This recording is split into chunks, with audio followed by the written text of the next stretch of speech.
Voici le dernier moment de Dominique Collignon-Morin. Le 4 août 2025, à Paris, la voix qui avait accompagné des millions de spectateurs français à travers les étoiles s'est éteinte. L'homme qui avait incarné Luke Skywalker dans l'imaginaire collectif hexagonal a rendu son dernier souffle à l'âge de 76 ans, après un long combat contre la maladie. Mais derrière ce timbre clair et héroïque, symbole de courage et d'aventure, se cachait une vie jalonnée de succès discrets, de blessures invisibles et de vérités rarement évoquées.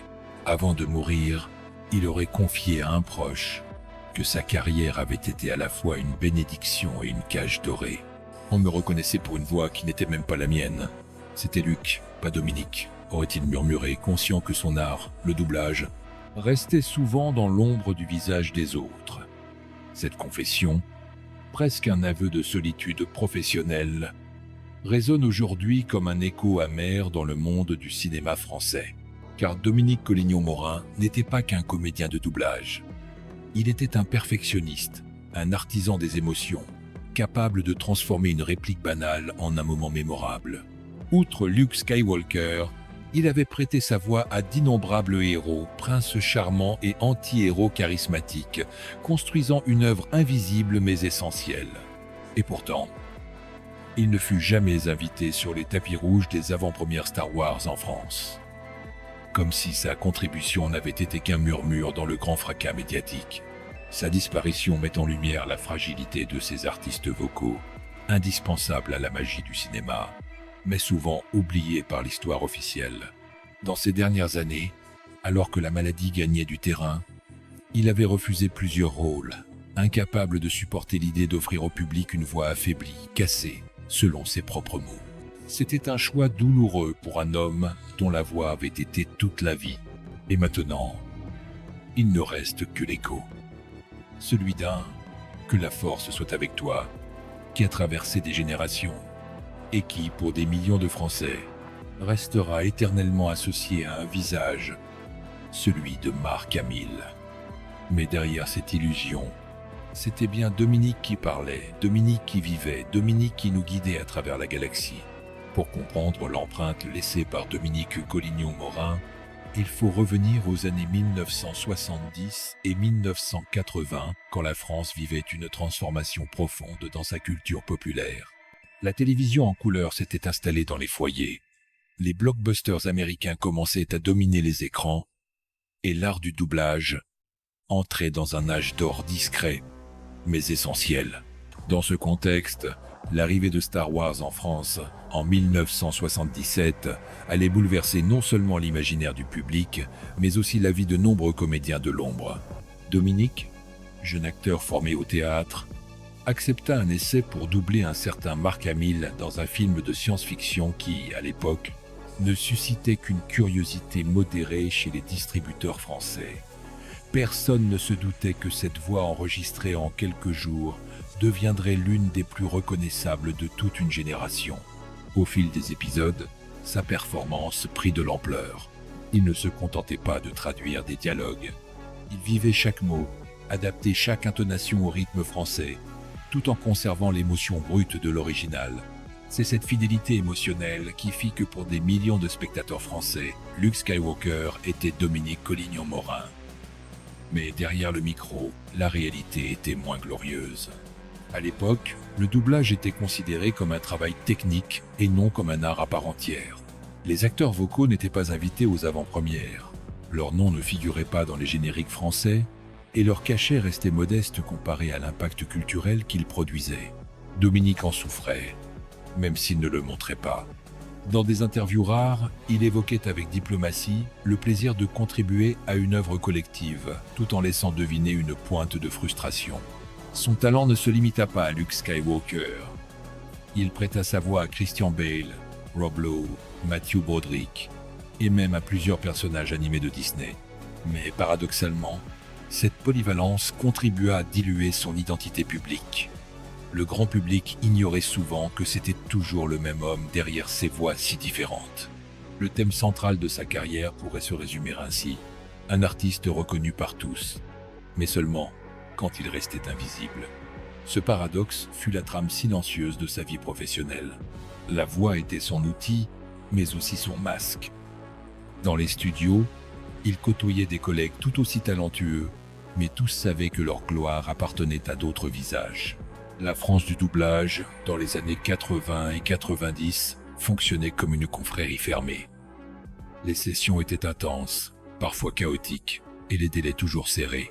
Les comédiens travaillaient dans des cabines sombres, souvent des heures d'affilée, à caler leurs lèvres sur des images importées d'Hollywood. Dominique s'y épanouissait, mais il avait aussi la réputation d'être perfectionniste au point de demander des reprises entières pour une simple syllabe jugée fausse. Ce souci du détail, s'il faisait de lui un maître de son art, provoqua aussi quelques tensions. Certains techniciens le surnommaient ironiquement le Jedi du micro, pour ses exigences presque obsessionnelles. Mais cette rigueur, c'était sa façon de compenser l'injustice qu'il ressentait. Puisqu'on ne verrait jamais son visage, sa voix devait être irréprochable. Et puis, il y avait ce sentiment d'être prisonnier d'un rôle mythique. À chaque nouvelle mission de doublage, on lui rappelait Luke Skywalker, comme si tout ce qu'il avait accompli depuis n'était qu'un écho lointain de Tatooine. C'est là que se niche le cœur de l'histoire. L'homme qui fit rêver la galaxie française portait en lui un mélange de fierté et de mélancolie, pris entre la lumière des étoiles et l'ombre des studios. Tout avait commencé presque par hasard. Dominique Collignon-Morin, comédien formé aux planches, alternait petits rôles au théâtre et passages fugaces à la télévision lorsqu'il fut appelé, à la fin des années 1970, pour un essai de voix. On lui expliqua rapidement la mission, prêter sa voix à un jeune acteur américain encore inconnu, Mark Hamill, dans un film de science-fiction au budget colossal. L'audition dura moins de 15 minutes, mais dans cette courte session, Dominique parvint à insuffler à Luke Skywalker une chaleur, une candeur et une intensité qui séduisirent immédiatement les directeurs de doublage. L'événement initial fut la sortie française de la Guerre des Étoiles. Le public découvrit Luke Skywalker, héros blond aux yeux clairs, mais c'est la voix qui marqua les esprits. Des adolescents, des enfants, même des adultes, s'attachèrent à ce timbre, à la fois fragile et déterminé. Dominique venait de graver son nom, ou plutôt sa voix, dans la mémoire collective. Mais la gloire, dans son métier, avait un prix, l'anonymat. Alors que Mark Hamill devenait une icône mondiale, Dominique restait dans l'ombre. Ce décalage le rongeait doucement. Dans les années 1980, il vivait une situation paradoxale. Il était, de l'avis de ses pairs, l'un des meilleurs comédiens de doublage français, mais il pouvait traverser la rue sans qu'aucun fan de Star Wars ne le reconnaisse. Le développement de l'événement prit forme au fil des suites. L'Empire contre-attaque, le retour du Jedi. Chaque nouvel enregistrement était une épreuve technique et émotionnelle. Dominique insistait pour revoir plusieurs fois les scènes avant d'enregistrer, notant sur son script les respirations, les changements de ton, les silences. Il n'acceptait pas la moindre approximation. Cette obsession lui valut l'admiration des puristes et l'exaspération des studios pressés par les délais. Les premières rumeurs apparurent dans les années 1990. On racontait que Dominique avait failli claquer la porte en plein enregistrement d'un film Disney parce qu'un ingénieur du son refusait de reprendre une réplique qu'il jugeait mécaniquement correcte mais émotionnellement morte. Un conflit interne éclata même avec un réalisateur français qui considérait que, pour un film pour enfants, on n'a pas besoin d'autant de subtilité. Dominique, outré, quitta le plateau pour la journée.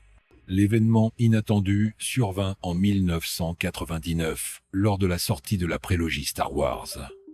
Mark Hamill n'apparaissait plus dans l'histoire, et le rôle mythique qui avait lancé Dominique disparaissait avec lui. Ce fut un choc. Il accepta d'autres doublages prestigieux, mais aucun ne portait le poids émotionnel de Luke Skywalker. Certains proches racontent qu'il entra alors dans une période de doute, se demandant si son nom ne resterait pas à jamais lié à un personnage qu'il ne pouvait plus incarner. Le point culminant se produisit en 2015, avec la sortie de Le Réveil de la Force. Mark Hamill revenait enfin, et avec lui, Dominique. Mais la scène de Luke muette ne nécessitait aucune ligne de dialogue. C'était une ironie cruelle. Après 30 ans d'attente, son retour tant espéré se soldait par le silence. Les médias spécialisés en doublage y virent presque une métaphore. L'homme qui avait porté la voix d'un héros galactique disparaissait derrière un simple regard.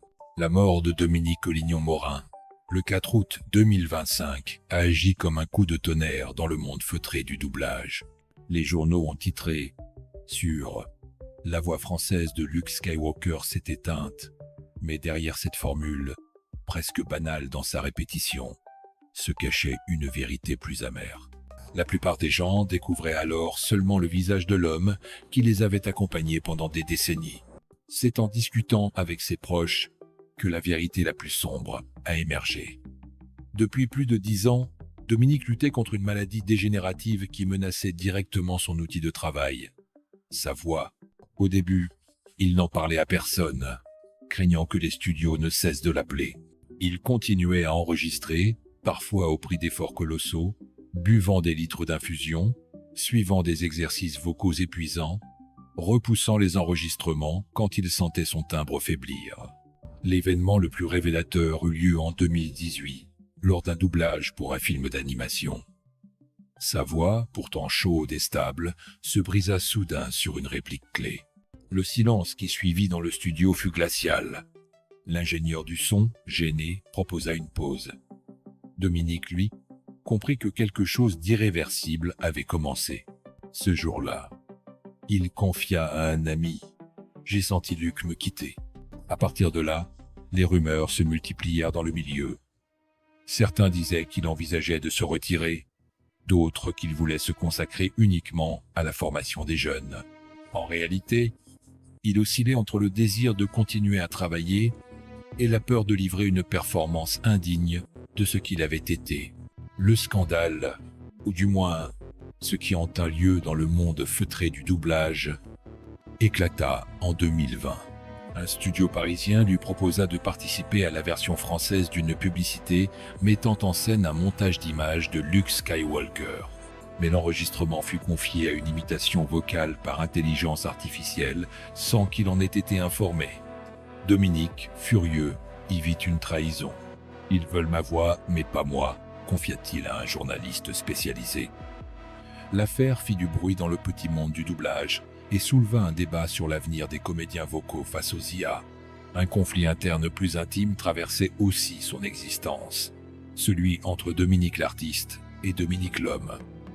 L'artiste voulait continuer à incarner des personnages, à prêter vie à des histoires. L'homme, fatigué, voulait se protéger, vivre loin des studios. Ce tiraillement le rongea jusqu'à ces derniers mois, puis vint l'événement inattendu. Quelques semaines avant sa mort, il accepta de prêter sa voix une dernière fois pour un documentaire sur Star Wars. Mais ce n'était pas pour doubler un personnage.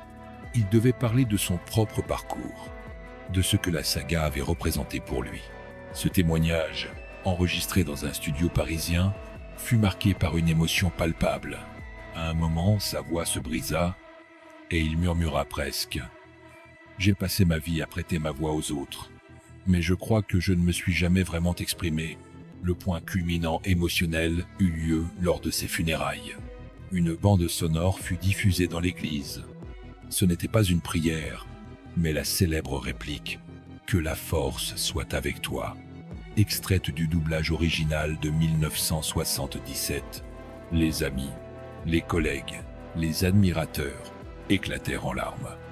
Ce moment, à la fois solennel et profondément personnel, c'est là le lien éternel entre Dominique et son personnage mythique. Les médias, après sa mort, redoublèrent d'hommages. Les émissions de cinéma rappelèrent ses rôles majeurs. Les podcasts spécialisés évoquèrent sa précision, son perfectionnisme, son humour discret. Mais dans les forums de fans, une phrase revenait souvent. « Je n'ai jamais su qui il était, mais j'ai grandi avec lui. » C'était là toute l'injustice et toute la beauté de son métier. Être un compagnon invisible, présent dans les souvenirs mais absent des photos.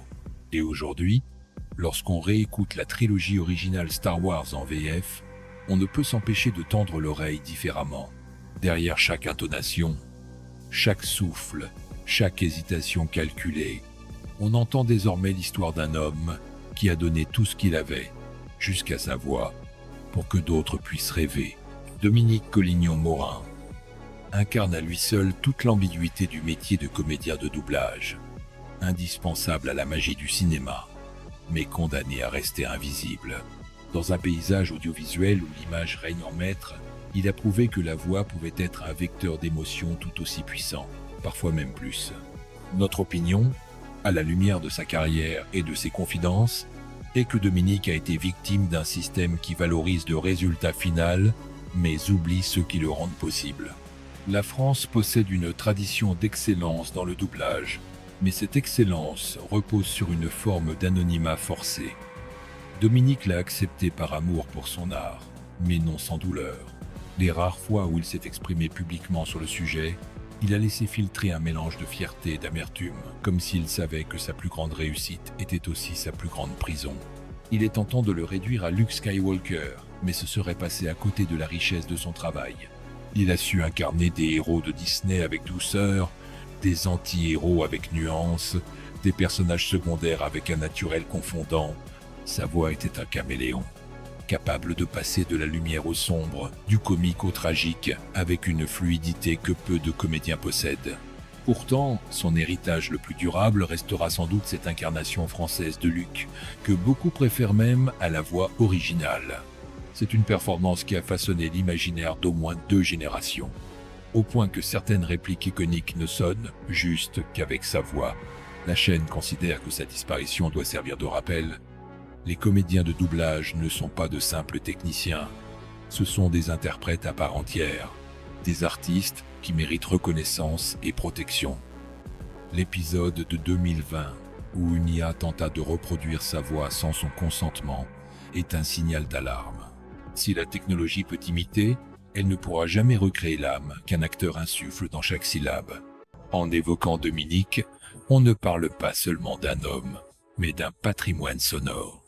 Son travail est gravé dans des œuvres que l'on continuera à revoir, à réécouter et donc à redécouvrir. Mais il nous laisse aussi une leçon, celle de la discrétion volontaire, de la dignité dans l'ombre et de l'amour absolu pour un métier que le grand public voit trop rarement. Et vous, en réécoutant Luke Skywalker en VF, que ressentirez-vous désormais? La nostalgie d'un temps révolu? La gratitude envers cet artiste qui a prêté sa voix à vos souvenirs?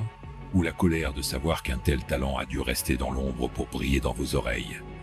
Il y a des voix qui s'effacent, et d'autres qui restent suspendues dans l'air, comme si elles refusaient de disparaître. Celle de Dominique Collignon-Morin appartient à la seconde catégorie. Même maintenant, alors que le silence a remplacé ses mots, il suffit de fermer les yeux pour l'entendre à nouveau, prononçant avec conviction que la force soit avec toi. Ce n'était pas seulement une phrase d'un film. Pour des millions de spectateurs français, c'était une promesse, un encouragement secret, glissé dans l'oreille d'un enfant devant sa télévision ou dans le cœur d'un adolescent rêvant d'étoiles. Et, bien que ses spectateurs ne connaissaient pas son visage, ils connaissaient intimement cette voix comme on connaît celle d'un ami. Aujourd'hui, nous savons un peu plus. Nous savons l'homme derrière le micro, les heures passées dans des cabines étouffantes, la quête incessante de la note juste, les doutes, la fatigue, la peur de ne plus être à la hauteur. Nous savons aussi la tendresse qu'il mettait dans son travail, cette sincérité qui transparaissait même à travers les répliques les plus simples.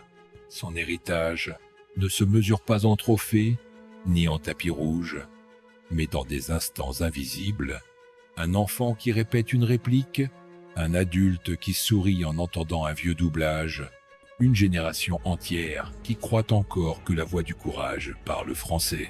La disparition de Dominique Collignon-Morin nous laisse orphelins d'une partie de notre mémoire sonore, mais elle nous offre aussi un trésor, la certitude que tant que ces enregistrements existeront, il ne sera jamais vraiment parti.